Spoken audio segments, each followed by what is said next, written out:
யாத்திராகமம் அதிகாரம் 6.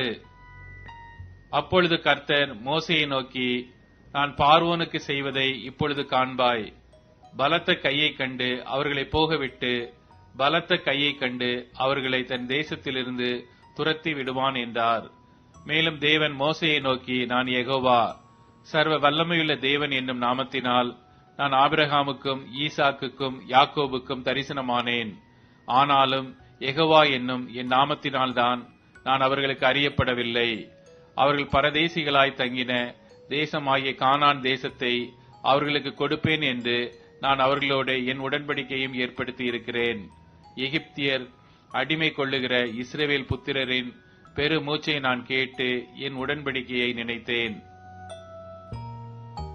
ஆதலால் இஸ்ரவேல் புத்திரரை நோக்கி, நானே கர்த்தர், உங்கள் மேல் எகிப்தியர் சுமத்தின சுமைகளை நீக்கி நான் உங்களை விடுவித்து உங்களை அவர்கள் அடிமைத்தனத்திற்கு நீங்களாக்கி ஓங்கிய கையினாலும் மகா தண்டனைகளினாலும் உங்களை மீட்டு உங்களை எனக்கு ஜனங்களாக சேர்த்துக்கொண்டு உங்களுக்கு தேவனாயிருப்பேன். உங்கள் மேல் எகிப்திய சுமத்தின சுமைகளை நீக்கி உங்களை விடுவிக்கிற உங்கள் தேவனாகிய கர்த்தர் நான் என்று அறிவீர்கள். ஆபிரகாமுக்கும் ஈசாக்குக்கும் யாக்கோபுக்கும் கொடுப்பேன் என்று நான் ஆணையிட்ட தேசத்தில் உங்களை கொண்டு போய் அதை உங்களுக்கு சுதந்திரமாக கொடுப்பேன். நான் கர்த்தர் என்று அவர்களுக்கு சொல் என்றார்.